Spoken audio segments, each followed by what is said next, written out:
183 గజాల 3 BHK villa కేవలం 25 లక్షలు మాత్రమే. నమస్తే, వెల్కమ్ టు సుమన్ టీవీ. తెలంగాణలో కాంగ్రెస్ ప్రభుత్వం అమలు చేస్తున్న ఉచిత బస్సు ప్రయాణ హామీ విజయవంతంగా కొనసాగుతుంది.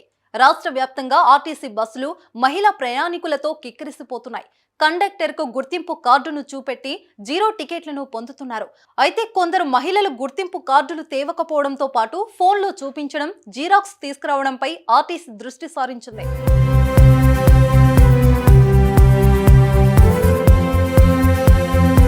బస్సుల్లో ఉచిత ప్రయాణ పథకానికి ప్రయాణికులు తప్పనిసరిగా తమ ఒరిజినల్ గుర్తింపు కార్డును చూపించాలని టీఎస్ఆర్టీసీ నుంచి ఆదేశాలు వచ్చాయి. ఒరిజినల్ గుర్తింపు కార్డు లేకపోతే ఫ్రీ బస్సు హామీ వర్తించదని చెప్పేసింది. ఈ మేరకు టీఎస్ఆర్టీసీ ఎండీ సజ్జనర్ కూడా ట్వీట్ చేశారు.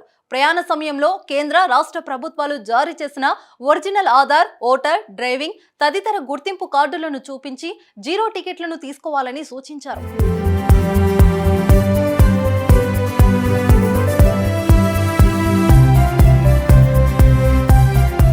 ఉచిత బస్సు ప్రయాణం కేవలం తెలంగాణ మహిళలకే ప్రభుత్వం అమలు చేస్తుంది.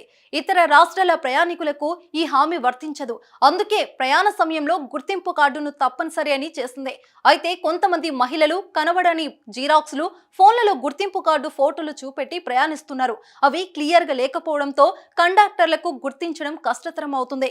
అదేవిధంగా చాలా మంది ఆధార్ కార్డులో చిన్నప్పుడు ఫోటోలు ఉండడం ఇబ్బందులు తలెత్తుతున్నాయి. వాటిని తొందరగా అప్డేట్ చేసుకోవాలని ఆర్టీసీ సూచిస్తుంది.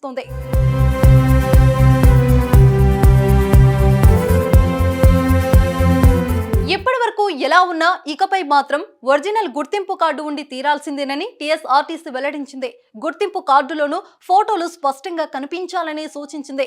గుర్తింపు కార్డు లేకపోతే ఛార్జీలు చెల్లించి టికెట్ తీసుకోవాలని తెలిపింది.